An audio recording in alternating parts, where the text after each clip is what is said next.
조 바이든 미국 행정부가 지난 2월 4대 핵심 품목 반도체, 배터리, 히토류, 의약품에 대한 공급망을 검토하라는 지시를 내리면서 우리나라는 긴장하지 않을 수 없었는데요. 중국을 견제하기 위한 거라지만 그 과정에서 한국의 기업들의 불똥이 튀지 않을까 하는 우려 때문이었습니다. 그러나 걱정과는 달리 오히려 한국은 수혜를 입을 것으로 보이는데요. 10일 산업통상자원부 등에 따르면 미 행정부는 8일 4대 주요 품목에 대한 100일 검토 보고서를 발표했습니다.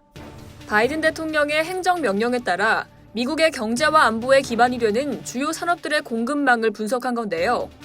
한 산업부 고위 관계자는 미국 입장에선 이대로 중국의 성장을 방치하면 자국 미사일에 중국 반도체가 들어갈 수 있다는 공포를 피부로 느끼는 것 같다며 안보를 위협할 수 있는 품목을 국내에서 생산하겠다는 것이라고 풀이했죠.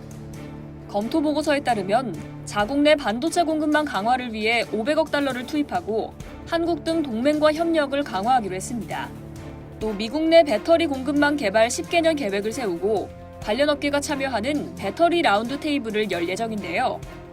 중국이 사실상 독점하고 있는 히토류는 미국 내 생산을 늘리고 50에서 100종의 필수 의약품 자국 생산을 위한 정부 주도 민관 컨소시엄을 구성할 계획입니다.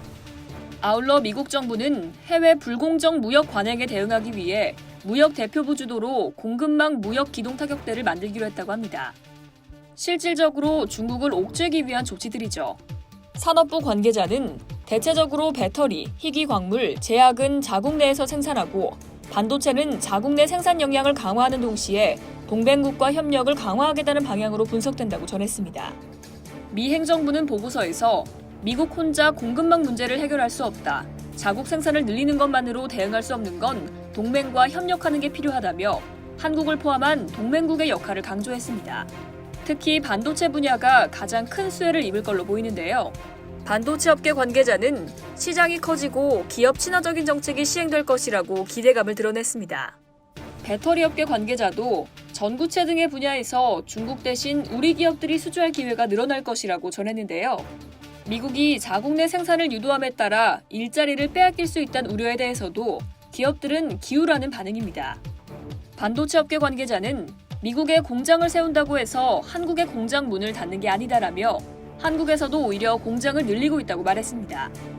배터리 업계 관계자도 이에 대해 이분법적 사고라며 국내 일자리가 늘면 늘었지 역행할 리 없고 국내 증설 계획도 꾸준히 세우고 있다고 밝혔습니다. 게다가 이번 보고서에서 미국은 외국인 투자 심사를 강화해 중국으로의 기술 유출을 막겠다는 입장을 밝혔는데 중국이 반도체 굴기를 내세우며 풍부한 자금력을 통해 기술 면에서 한국을 빠르게 추격하고 있는 상황을 고려하면 긍정적입니다. 우리 정부는 중국의 보복을 우려하지만 기업들은 새로운 기회가 열릴 것이라며 기대감을 감추지 않고 있습니다. 이상 여의도TV였습니다.